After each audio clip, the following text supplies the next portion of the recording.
Good morning, everyone. Thank you for joining this morning uh, for our monthly uh, uh, case discussion series.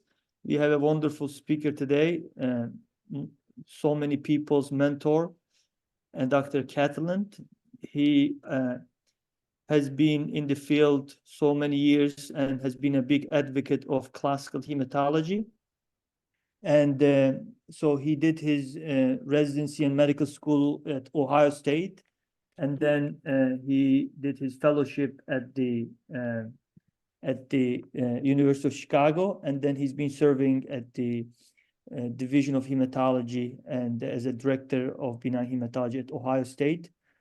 And I would like to give a big applaud for our BMF case team for organizing this monthly case series, and we will get started. So the first case that we will go, this is a 30-year-old female patient with a history of preeclampsia, presented to emergency room with headache and was found to have blood pressure of 180 over 120 with the hemoglobin of 5 gram, MCV of 115, and platelet count of 45,000, in addition to low haptoglobin with undetectable haptoglobin. LDH of 800, retic count was 12% with the indirect bilirubin of 2.5.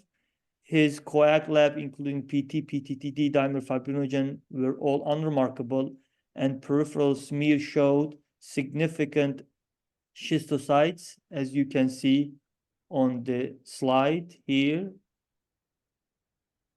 So the first question that we will ask, what is your initial approach for suspected TTP and possible etiologies for TTP, Dr. Cataland?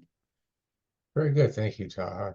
So I think this is a perfect slide because this is a classic TMA presentation. It's not a classic TTP presentation, but I think it's important to think about these terms and how we use them and what they really mean. And I think the first is this thrombotic microangiopathy. In the classic sense, it's used to describe a pathological finding on a biopsy, usually a kidney biopsy. And it's microthrombotic disease, so thrombosis in the smallest vessels, the arterioles. But we also use it clinically to describe what you just see here, which is fragmented cells, thrombocytopenia without a clear explanation. And that slide right there should really trigger the differential diagnosis of a thrombotic microangiopathy. And as you can see here, this is a description I use from Maurice Scully, my friend, showing you the different possibilities. And there are a lot of things from the very rare to the very common. Obviously, we're going to talk about TTP, the atypical hemolytic uremic syndrome, or what we now describe it as, refer to it as a complement-mediated TMA. DIC can do this. Drug-induced causes of these TMA can occur. Metastatic cancer will do this. Autoimmune disorders will mimic these conditions. A lot of pregnancy issues, preeclampsia, infections, and malignant hypertension is a very common cause. So that slide that you showed, and I'll go back just a second, that slide should trigger the idea that this is a TMA, but I tell our trainees and our faculty, the TMA is not a diagnosis, it's a finding. Then you've got to sort of narrow it down. So how I would approach this patient, the very first thing I would say is there are some things that aren't classic for TTP. We'll talk about this in an upcoming slide where typically the platelet count is less than 30,000. Typically there's renal injury, but not renal failure. There's obviously exceptions to the rule, and a patient with a history of TTP is known to present earlier because they know their own diagnosis, their history, and they'll show up earlier. So on the very surface, when I see hypertension, I see an elevated MCV, which raises the question of maybe some hematologic issue, a bone marrow issue, thrombocytopenia, and something also to remember. It's kind of it's common, but it's a zebra, is B12 deficiency, and a megaloblastic anemia can give you obviously anemia, an increased MCV. You shouldn't be reticking like this. But severe B12 deficiency will give you pancytopenia, and the intramedullary hemolysis from these fragile macrocytic cells, megaloblastic cells, will look just like this with a very high LDH. So you could tell me the B12 level here was 50, and I would say that makes perfect sense here. But those are all things that you want to think about. A quick glance at this says that platelet count isn't as low as you'd expect. Hypertension's in the picture. There's clearly hemolysis. The coags are normal. This isn't DIC, but I would be thinking about, okay, is this a hypertension? Is there a long-standing history of hypertension, malignant hypertension? Is this a complement-mediated disorder? There's an association of preeclampsia and some pregnancy-related issues with complement genetic variants as well. They can be driven by those as well. So I think the differential is wide open here. And you wouldn't necessarily jump right in with plasma exchange, although you're going to think about it. This is a simple way of looking at, and these are old data. You can see some of it's ours, some of it goes back to 2004 and Tom Rafe at the University of Iowa. But the real quick way to look at a TMA presentation and your likelihood of seeing ADAMTS13 deficiency is really the platelet count in the serum creatinine. I think you'll find if you look at the plasma score carefully, what really drives that score is the thrombocytopenia, the renal injury, but not failure, and the lack of another clear explanation. A lot of those factors in the plasma score exactly talk about that. So the first thing I'll do with our trainees and myself in my mind is look at the platelet count. If you look at these historical data from everybody and the patients who were eventually found to have severely deficient ADAMTS13 activity, and these are very divergent groups. You're not seeing things at 10, 12, 17%.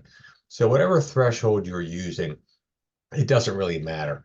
But in the patients that were found to be severely deficient, they had clearly lower platelet counts and lesser degrees of renal injury. If you look at the patients who were eventually found to have measurable or non-deficient ADAMTS13 activity, again, the opposite, higher platelet count, greater degrees of renal injury and renal failure. So the plasma score is quite good, helps to sort of organize your thoughts and how you approach this. But what really drives this is the platelet count, the creatinine, and a clinical assessment of other causes of that thrombocytopenia. Yeah, the question all comes to that point, right? So let's say the plasma score is concerning, or French score is concerning. You be considering doing the plex while waiting for ADAMTS13?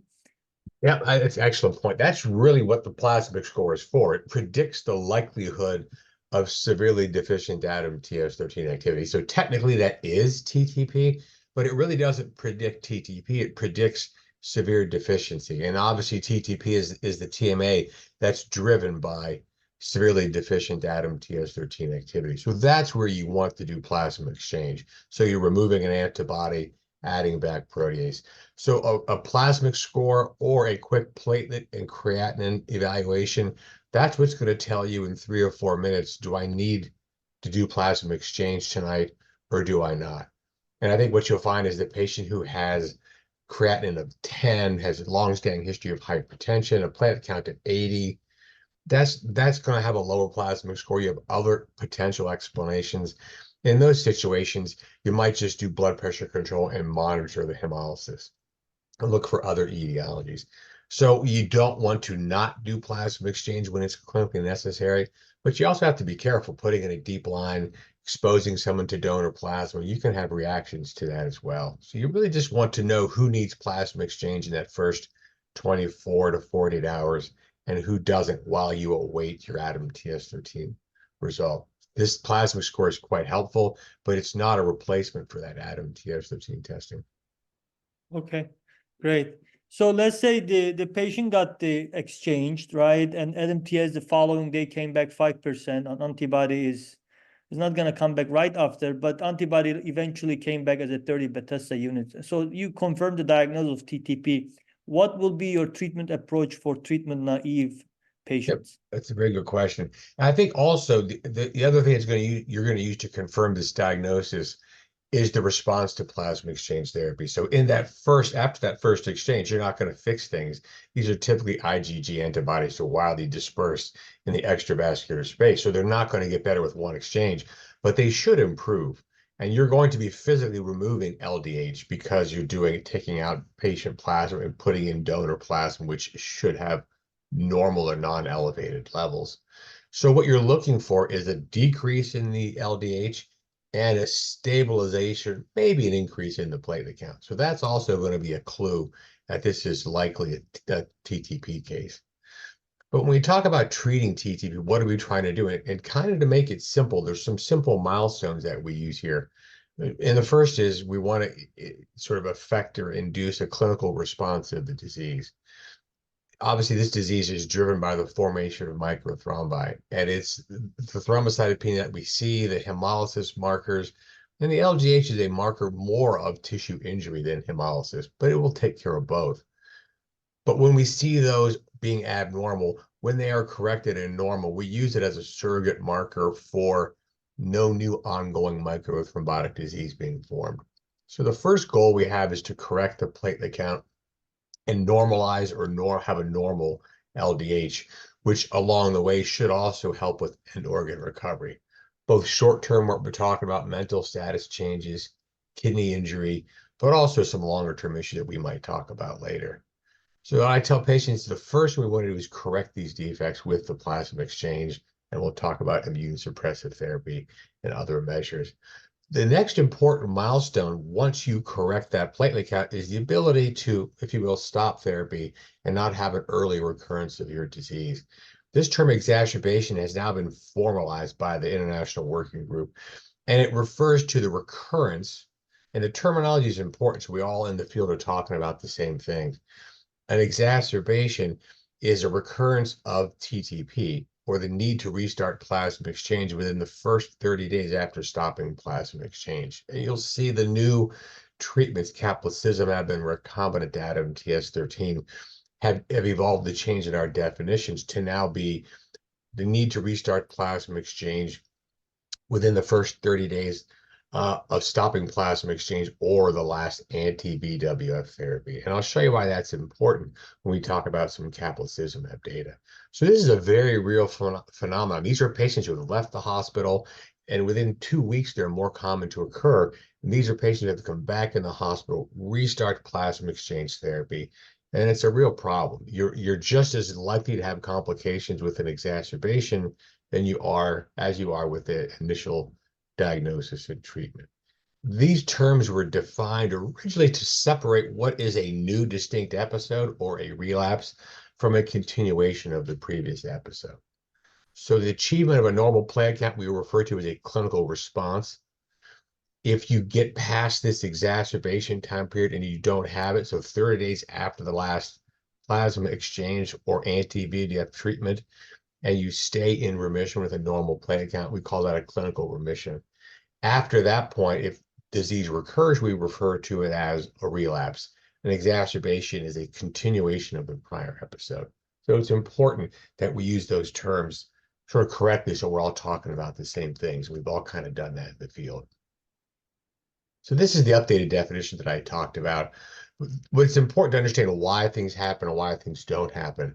And again, this is a significant, I've heard this referred to in different settings as a minor issue. This is not a drop in the platelet count on plasma exchange therapy. This is a recurrence of the disease, usually after they're out of the hospital and line has to go back in and plasma exchange restarted.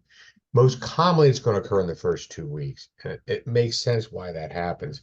And I'll show you that in some upcoming slides. But again, this is a significant issue. It causes a lot of problems for patients as well as physicians when the patient has just gotten out of the hospital 1.5, 2 weeks earlier, and you're talking about putting them back in the hospital for another deep line and a course of plasma exchange. Okay, yeah, very interesting new definitions. So can you a little bit talk about what's the evidence for prednisone, rituximab, and caplacizumab for initial treatment, and what is this, disease relapse prevention role for each medication?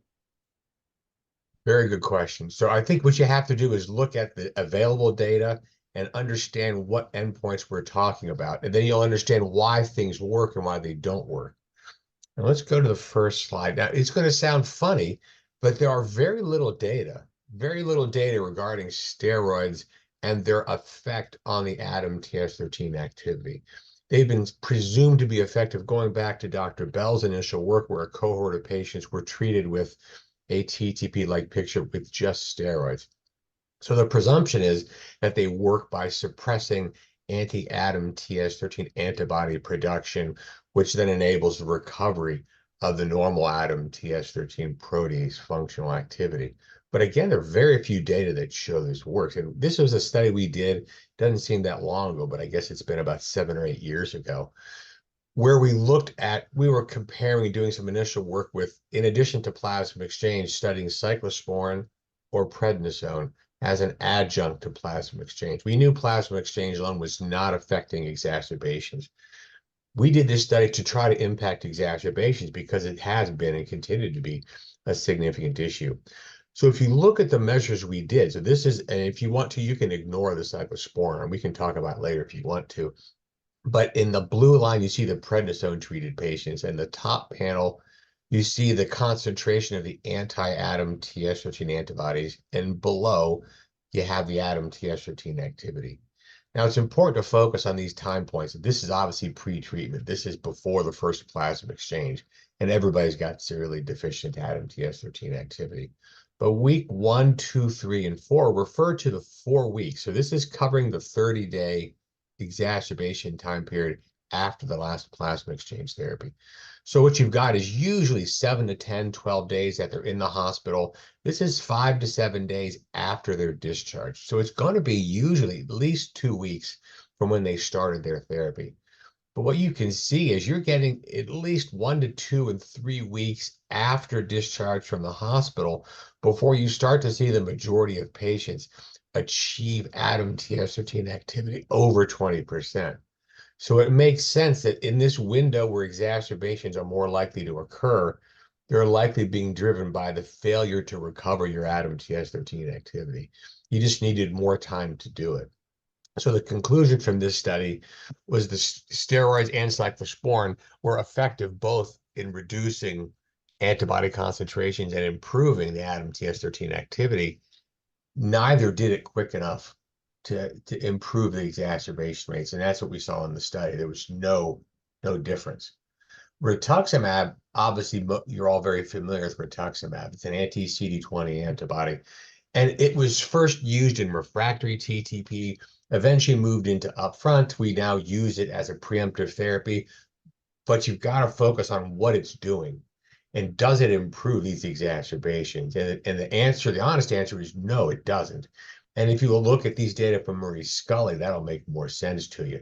So in these data here, the rituximab was started within 1 to 3 days after the first plasma exchange procedure. So these day 8, 15, 22 are a bit different than the previous data I showed you. But again, if you look at the benchmark of 20%, we're talking 25 to 30 days until the majority of patients are now above a level of 20% that we think is protective. And that should explain to you why this is very effective at either preventing or delaying relapses of TTP, but not very good at preventing exacerbations. So although treatments have improved with steroids, rituximab, plasma exchange therapy, nothing has been shown to decrease or impact this exacerbation rate. Good data, but not you have to be careful what we're talking about. Again, exacerbation versus relapse. So these are data from the Titan study. So this is the first study, a randomized controlled study of caplacizumab compared to placebo. And I think most of you are familiar with caplacizumab. It's a small molecule or an antibody that binds to the A1 domain of VWF and prevents VWF platelet interactions. So it doesn't fix the disease. It doesn't alter the ADAM TS13 activity, but it blocks the downstream effects of not having physiologic sized VWF multimers. It prevents pathologic and physiologic platelet VWF interactions. So as you might expect, if you block the consumption, if you block formation of microthrombi, you've got a quicker time to a normal platelet count with caplacizumab compared to placebo. And that's a nice, clear, upfront endpoint. It's not that clinically exciting. It's not that clinically important. But what is important is the exacerbation rates. And what you can see here is the marked reduction at 28% in placebo versus 8% in the caplacizumab treated patients. So you've got a marked reduction in these exacerbations. And if you think about it, it makes sense. Several hours after the first dose is given, you're blocking the downstream effects of the disease. So you may not have recovered your ADAMTS13 activity, but you can't form the microthrombotic disease that leads to the formation of, or leads to the development of an exacerbation. Now, when these data first came out, there was a little bit of misinterpretation of things. And this is why I said definitions are important. The message was caplacizumab patients have an increased relapse rate, which is a bit misinterpretation, a bit of nonsense if you look at what really happened. So remember, in this study, the old definition of exacerbation was used: 30 days, recurrence within 30 days of the last plasma exchange procedure. But these patients, and I didn't show you the schema, these patients were treated with caplacizumab during plasma exchange and for 30 days after. So this covered the exacerbation time period. So it's important to note that this drug really prevented exacerbations for the first time. But when the drug was stopped and they had not corrected the ADAMTS13 activity, you had recurrences of the disease. And you see 8 of these recurrences, 8 of the 11 that happened in the first year happened in the first 2 to 3 weeks that the protection of the caplacizumab was taken away. So you really don't have an increase in true relapses. What you've got is the protection was taken away. They'd not recovered the ADAMTS13 activity. And now they were at risk as they were before for exacerbations. And if you look at the data more carefully, especially the placebo-treated patients who were clearly had exacerbations, right, in that first 30 days, they were driven by non-recovered ADAMTS13 activity. But if you look at the caplacizumab-treated patients, very few exacerbations, but in the relapse where there were ADAMTS13 measurements available, you see these were driven by undetectable ADAMTS13 activity. So the disease process had not recovered yet. You took away the protection and they were at risk for exacerbation just like before. And just to show you the difference for what was learned from the phase 2 Titan study to the phase 3 Hercules study, essentially the same study, with the exception of, so 1-to-1 randomization, they got placebo or caplacizumab, but they got an extension of up to 20 days of the caplacizumab at the physician's discretion. And this was driven by the ADAMTS13 activity. So if someone did not get rituximab, they could add it. If it was started a bit later, maybe after hospital discharge, there was more time for it to have that effect. Again, 2 to 3 weeks for it to start to occur. So if you look at the data that you saw here, essentially the same thing that you see in the Titan study. There's a marked reduction in these exacerbations or these early recurrences of TTP. And we can talk a little about later if you want to about refractory TTP. There were very few refractory TTP patients on this study, which is likely a function of any study where the very sickest patients may not get enrolled on any arm of the study. But the suggestion has always been that if you can block the downstream effects of TTP, this microthrombi, you should not experience, or the result, getting refractory TTP should not be a common event. I think that's exactly what we see. Yeah, so then the question is going to rise: when would you avoid the caplacizumab as an initial treatment, and when would you highly recommend? Yeah, there's been sort of, and you'll see this in UpToDate, and recommendations are to only give it to the sickest patients. And I think that's a way of thinking about it if you're only going to think about refractory disease. And refractory disease is it happens. I mean, we used to say the mortality of TTP 10 years ago was 10 to 15%. That true number is probably less than 5% now. It is a bad thing to see and bad thing to deal with when you're refractory to immune suppressive therapy and plasma exchange, but it's relatively rare. I think the bigger issue with caplacizumab is the protection from these early relapses or these exacerbations. So it'd be nice to give this to only people who are at risk of having refractory disease or people at greatest risk of having an exacerbation, and not give it to anybody else because it's clearly expensive. The problem is we just don't know who's at greatest risk. So at our institution and many institutions, it will be given to all patients unless you have a concern for bleeding. So we always have to talk about side effects, and you're interrupting the platelet VWF axis. You're interrupting the formation of microthrombotic disease. So if you will, what you're doing is inducing a form of von Willebrand disease. And that's not something great, but it's certainly better than the alternative of this massive prothrombotic state of TTP. So what you typically see in terms of side effects is predominantly bleeding. It's epistaxis, it's gingival bleeding, hematuria, heavier menstrual bleeding. But for the most part, these are very much controlled. You could have severe bleeding, but for the most part, these are controllable, manageable things, either with holding the dose or in cases where you're concerned, you can actually give von Willebrand factor, give these intermediate purity factor VIII concentrates or recombinant VWF, give them VWF to sort of reverse the effect of the caplacizumab. So this is the safety and most of the side effects that you saw on the study were all related to bleeding. So the patients who don't get it are the patients with a concern for bleeding. So we had a patient come in a couple of weeks ago, has thought to be a cerebrovascular accident with an area of hemorrhage and concern for post-hemorrhagic conversion. So that's somebody who doesn't get caplacizumab. We'll do rituximab, steroids, plasma exchange, but not do caplacizumab right off the bat, unless you absolutely need it for another clinical reason later. Again, it's that concern of bleeding.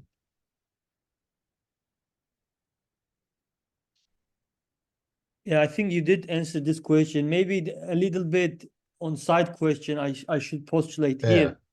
So what will be the timing of weaning off or taking the patient off caplacizumab? Let's say you started and you are seeing the platelet recovery, and you may be waiting for the ADAM-TS results. When would you start backing off? When would you start taking the patient off caplacizumab? Yeah, and if you go strictly by the label, it'll be 28 days with an extension if non-recovering ADAM-TS13 activity. But I think that the better answer is what most experts in the field will do is use that ADAM-TS13 as a guide in the context of your clinical evaluation of the patient. So the best example is the patient that we had on study who had a bleeding complication. So she didn't have a life-threatening bleed. I refer to as a comfort-threatening bleed. She had massive epistaxis. And with towels for several hours, the bleeding wouldn't stop. We knew from our previous evaluation the week before, she was about 3 weeks out from discharge from the hospital in her last PEX procedure. So I knew she had recovered her ADAM-TS13 activity to about 23%. She was on study, so she was sort of mandated, if you will, for the 30-day course of caplacizumab. But we factor in the bleeding, the recovery of the ADAM-TS13 activity, and with that, it gave us the comfort to hold and reverse the effect of the caplacizumab, knowing that she's recovered the ADAM-TS13 activity. The main guide you're going to use, though, is the ADAM-TS13. And when you know the time frame to expect it, you expect it 2 to 3 weeks after the rituximab. So the question you're going to be asked clinically is, do I need to order another 30 days of caplacizumab? And the honest answer is most of the time you need is no, or you need just one additional week, but sometimes you're stuck having to get the full 30 days. But it's really the recovery of the ADAM-TS13 that tells you the safety of stopping caplacizumab. It's not an absolute. If someone's at 18%, if they were 0, 0, 6%, 18%, you got a pretty good idea the trend is upward. That's somebody I might stop after 30 days, even though they're not technically at 20%. So you kind of have to use your judgment, use your understanding of when improvement happens after the first dose of rituximab. And you can see the importance of giving the rituximab as early as possible to get them off caplacizumab if you're using it. So it's really, the sooner you start it, the greater the sooner the recovery is going to be experienced in that patient. Okay, great. So we can move to next question. So again, this is another question I think is important to discuss. What about the delayed normalization of ADAM-TS while on caplacizumab? There has been some reports from European colleagues. Yeah, it's interesting. It's not real clear as to why this has happened. There's that's why you do studies, so you understand things. Things aren't always as you expect them. But UK Group and Marie Scully has reported a delayed normalization of the ADAMTS13 activity. I believe there's similar data from the Japanese who reported something similar.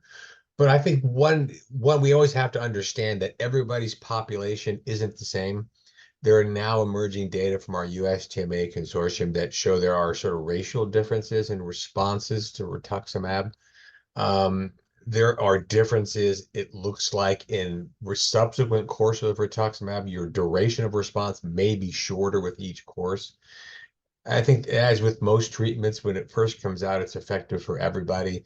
Then we start to realize that any treatment, and rituximab is no different, is more or less effective in some population of patients. So I think this may relate to patient differences.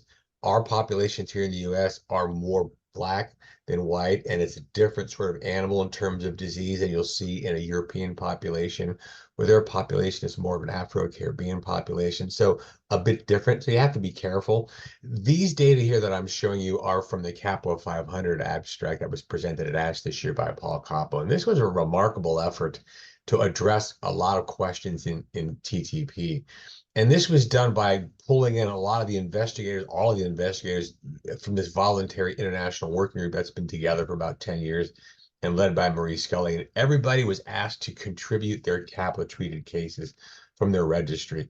And in really just around 6 months, he was able to get what is now over 1,000 cases of retrospective data of caplacizumab-treated patients and a collection of historical controls. So there are limitations, obviously, with retrospective data, but the strength of it is the numbers that you can achieve. And this was done with no money, just a little bit of hard work and collaboration amongst the group.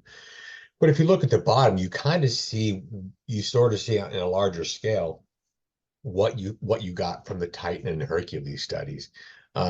Response rates, so again, that normal platelet count, really a manifestation of refractory disease, are better on caplacizumab. Marked reduction in the exacerbation rate, a reduction in this refractoriness, decreased number of plasma exchange, which is great.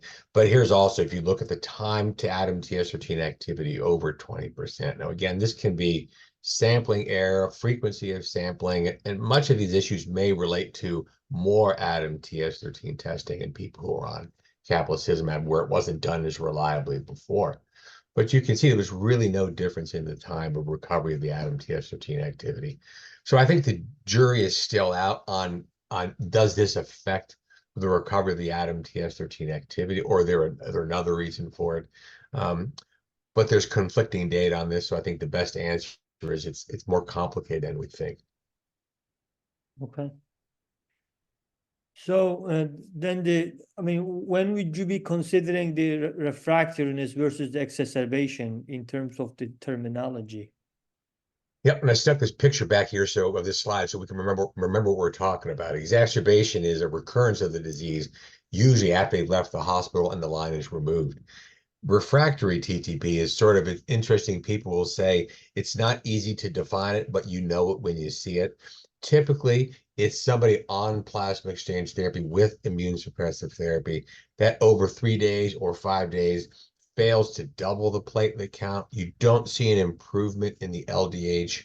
But when you see someone with refractory disease, what you're typically seeing is a rising LDH, a platelet count that's not getting better, and ongoing signs of clinical and organ injury.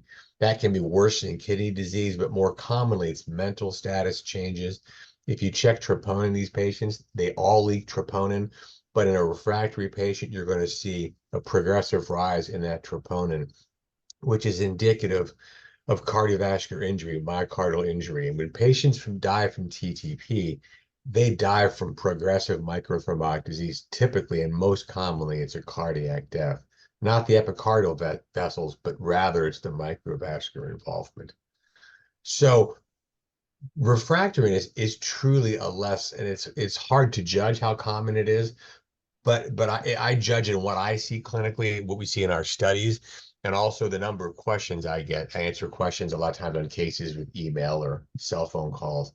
And I think in the last 5 years, there's clearly a lot less difficulties with refractoriness than we had before. And if you think about it, the heart of the disease is microthrombotic disease. If you can block those interactions, you really shouldn't have refractory disease. Now, there are patients with what we say refractory. They're refractory to immune suppressive therapy. So there are patients now, when I've had them on caplacizumab for 2 and 3 months, who aren't responding to rituximab and then other forms of immune suppressive therapy like cyclosporin.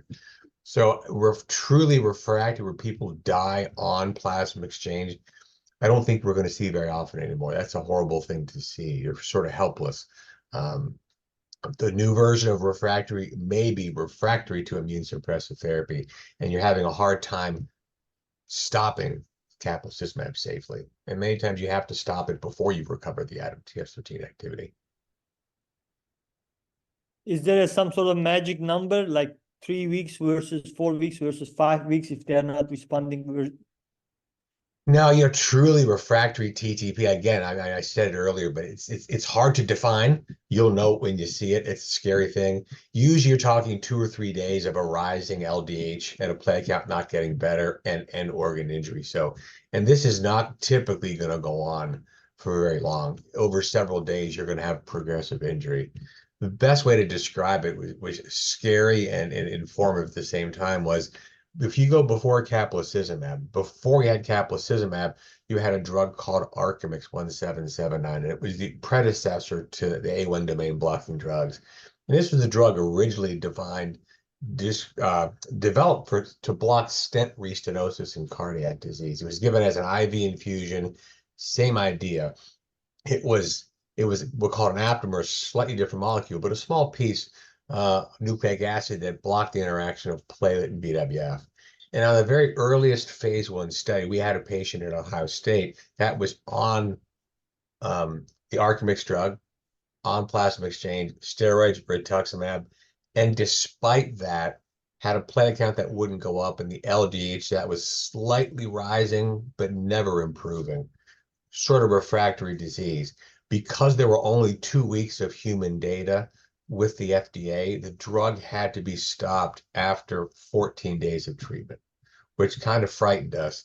And the drug, when it was stopped, what you saw in the following 24 to 48 hours was a progressive rise in the troponin, cardiac arrhythmias, and then he eventually died, unfortunately.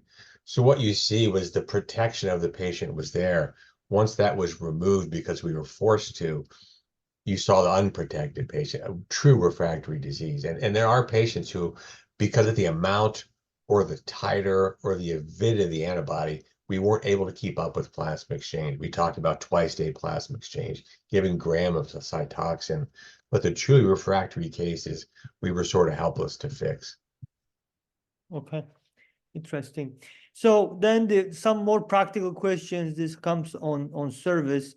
When would you recommend the anticoagulation during the plaques? When to consider red cell or platelet transfusion in acute settings?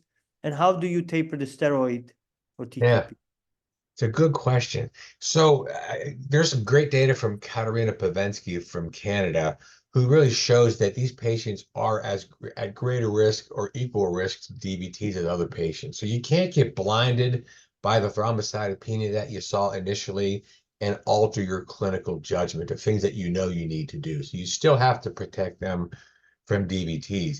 You may want to, if somebody has atrial fibrillation and needs systemic anticoagulation therapy, you might wait until they're over 30,000. But you also have to remember that 30,000 in somebody who's producing platelets is different than a 30,000 in an aplastic anemia patient who's not making platelets at all. So you have to use your clinical judgment and remember that this is a disease of platelet consumption and microthrombotic disease. It's a clotting disorder. It's not a bleeding disorder, and you have to be careful of that. You'll see this issue come up with platelet transfusions. And if you show me 100 institutions, I'll show you 99 different practices and how you do it. I've seen lines put in for 25, 30 years without platelet transfusions, and you don't see excess bleeding complications, assuming the line placement goes well. And I think that's because, again, this isn't an aplastic anemia patient where you're not making platelets. They're making them, and then they're being consumed. So you have some platelet function. So are they required before a placement of a central line? No. If somebody says, I want to give platelets before I put the line in, that's fine. It's not unreasonable.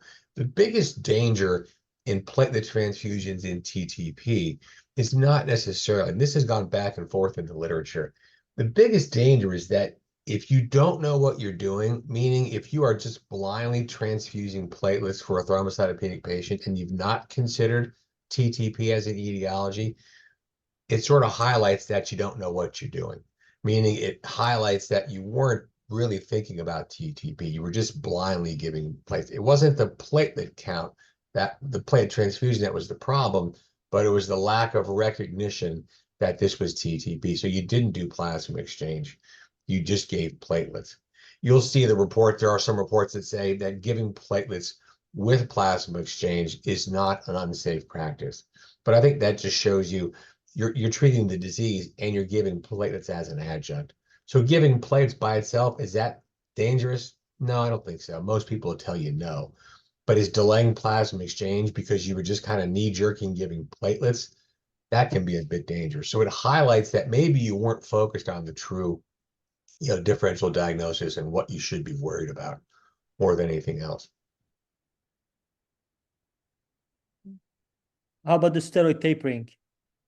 So it's a good question. I think I'll pull the next slide up. So I asked this question of my colleagues, and we talked about this already, right, with the rituximab.